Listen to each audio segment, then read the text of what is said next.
ಹೋಗಿ ಹೋಗಿ ಮಂತ್ರವಾದನ ಕರೆಸಿದೆಲ್ಲ ಮಾಡಿದೆಯಲ್ಲ. ನೋಡು ಮೋನ, ಆ ಮಾತೆಲ್ಲ ಇವಾಗ ಬೇಡ. ನಮ್ಮ ಅಣ್ಣ ಮಾಡಿರೋದು ಕಣ ಇದೆಲ್ಲ. ಮಂತ್ರವಾದಿನ ಕರೆಸಿದ್ರೆ ಸರಿ ಹೋಗ್ತಾಳೆ ಅಂದ, ನೋಡೋಣ ಅಂತ ನಾನು ಸುಮ್ಮನಾದೆ. ಈಗ ಮತ್ತೆ ಮಂತ್ರವಾದಿಗೆ ಫೋನ್ ಮಾಡೋಕ್ಕೆ ಹೊಟ್ಟಿದ್ದ, ತಡೆದು ನಿನ್ನನ್ನು ಕರೆಸಿದ್ದೀನಿ. ಸರಿ ಹೋಗಲಿ ಬಿಡು. ನನ್ನನ್ನು ಡಾಕ್ಟ್ರು ಅಂತ ಪರಿಚಯ ಮಾಡಬೇಡ, ನಿನ್ನ ಫ್ರೆಂಡು ಅಂತ ಪರಿಚಯ ಮಾಡಿಕೊಡು. ಬಾಕಿದನ್ನು ನಾನು ನೋಡ್ಕೊತೀನಿ. ರಾಜ್ವಿ, ಅನ್ನೋಕೆ ಡಾಕ್ಟ್ರು ಅಂತ ಹೇಳೋದು ಬೇಡ. ಅವ್ರ ಜೊತೆ ನೀನು ಒಳಗಡೆ ಇದ್ಬಿಡು. ಹೋಗು. ಸರಿ. ಅಪ್ಪನ ಕನಸು ಬಾರಪ್ಪ ಆಚೆ. ಒಂದು ನಿಮಿಷ,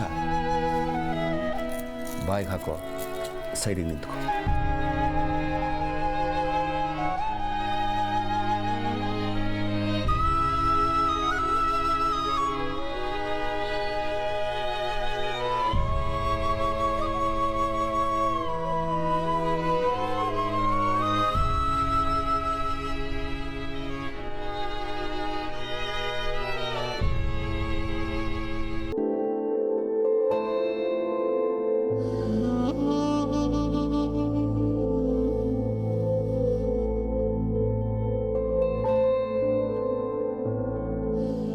ಅನು, ಅನು, ಇಲ್ಲಿ ನೋಡಮ್ಮ.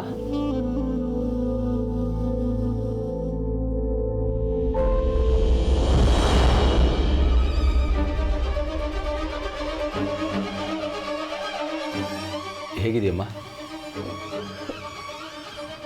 ಅತ್ತೆ, ಯಾರಿವರು?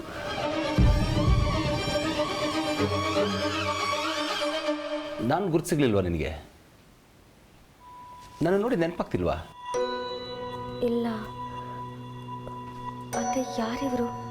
ನೋಡಿದೆ ರಾಜೀವಿ, ನಾನು ಹೇಳಿರಲಿಲ್ಲ ನನ್ನನ್ನು ಮರ್ತು ಬಿಟ್ಟಿರ್ತಾಳೆ ಅಂತ. ನಿನ್ನಮ್ಮ ಕುಸುಮ ನನ್ನ ಜೂನಿಯರ್. ಹೈಸ್ಕೂಲಲ್ಲೇ ಅವಳು ನನ್ನ ನೋಟ್ಸೇ ರೆಫರ್ ಮಾಡ್ತಿದ್ದಿದ್ದು.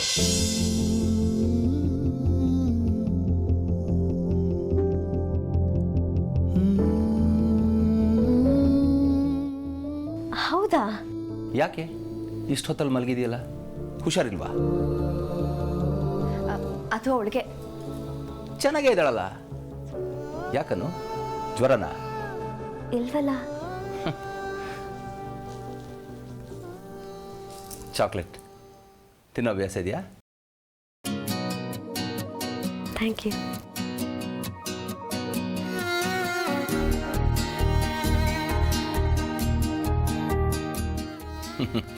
ತಿನ್ನೋದಕ್ಕೆ ಕೊಟ್ಟಿರೋದು. Anu, what's your problem? ನನಗೆ ಗೊತ್ತಿಲ್ಲ ಅಂಕಲ್. ಅದು ಏನು ಪ್ರಾಬ್ಲಮ್ ಇದ್ರೂ ನಾನು ಪರಿಹಾರ ಮಾಡ್ತೀನಿ. ಅನು, ಯು ಡೋಂಟ್ ವರಿ. ಈ ಮೋಹನ್ ಎಲ್ಲಿರ್ತಾನೋ ಅಲ್ಲಿ ನಗು ಮತ್ತೆ ಸಂತೋಷ ಮಾತ್ರ ಇರಬೇಕು. ಬಾಕಿ ಏನೇ ಟೆನ್ಷನ್ನು ಪ್ರಾಬ್ಲಮ್ಮು ಇದ್ರು ಅದಕ್ಕೆಲ್ಲ ಅನು, ಒಲಿಂಪಿಕ್ಸ್ಗೆ ಶೂಟರ್ ಆಗಿ ನಾನೇ ಹೋಗಬೇಕು ಅಂತಿದ್ದೆ, ಆದ್ರೆ ಏನು ಮಾಡಲಿ, ಪ್ಲೇಸೇ ಸಿಗಲಿಲ್ಲ.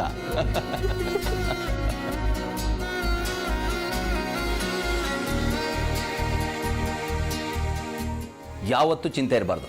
ಕಮಾನ್, ಚೇರ್ ಅಪ್. ಇಲ್ಲ ಅಂಕಲ್, ನನಗೇನೋ ಆಗಿದೆ. ನಾನು ಹೊರಗೆ ಬಂದರೆ ಏನಾದರೂ ಒಂದು ಆಗುತ್ತೆ, ಒಬ್ಬಳೇ ಕೂತ್ಕೊಂಡ್ರೂ ಏನಾದರೂ ಆಗುತ್ತೆ. ನನಗೆ ಗೊತ್ತಿಲ್ಲ, ಒಂದೊಂದು ಸಮಯದಲ್ಲಿ ಒಂದೊಂದು ಥರ ಇರ್ತೀನಂತೆ ನಾನು. ನನಗೆ ಗೊತ್ತಿಲ್ಲ ಅಲ್ವಾ ಅತ್ತೆ? ಏಯ್ ಕುಸುಮನ್ ಮಗಳೇ, ನಿನಗೆ ಏನೂ ಆಗಿಲ್ಲ. ನಿನಗೇನು ಆಗಿದೆ ಅಂತ ಯಾರೂ ಅನ್ಕೊಂಡೂ ಇಲ್ಲ. ಇಲ್ಲ, ನನಗೆ ಕನ್ಫ್ಯೂಸ್ ಆಗ್ತಿದೆ. ಆಗ್ಲಿ ಬಿಡು, ಕನ್ಫ್ಯೂಸ್ ಮಾಡ್ಕೊಳ್ಳೋದು ಒಂದು ಕಾಲೇ. ರಾಜೀವಿ, ಏನಿದು? ಈ ಹುಡುಗಿನ ಈ ರೂಮಲ್ಲಿ ಕೂಡ ಹಾಕಿದ್ದೀರಾ? ಒಂಥರ ಡಲ್ ಅನ್ನಿಸ್ತಿಲ್ವಾ? ಒಳ್ಳೆ ಗಾಳಿ ಬೆಳಕು ಎಲ್ಲ ಬೇಕು. ನೋಡಮ್ಮಾನು, ನೀನು ಒಬ್ಬಳೇ ಹಗಲೊತ್ತಿ ರೂಮಲ್ಲಿ ಕೂತ್ಕೊಳ್ಳೋದು, ಮಲ್ಕೊಳ್ಳೋದು ಅದೆಲ್ಲ ಮಾಡಬಾರ್ದು.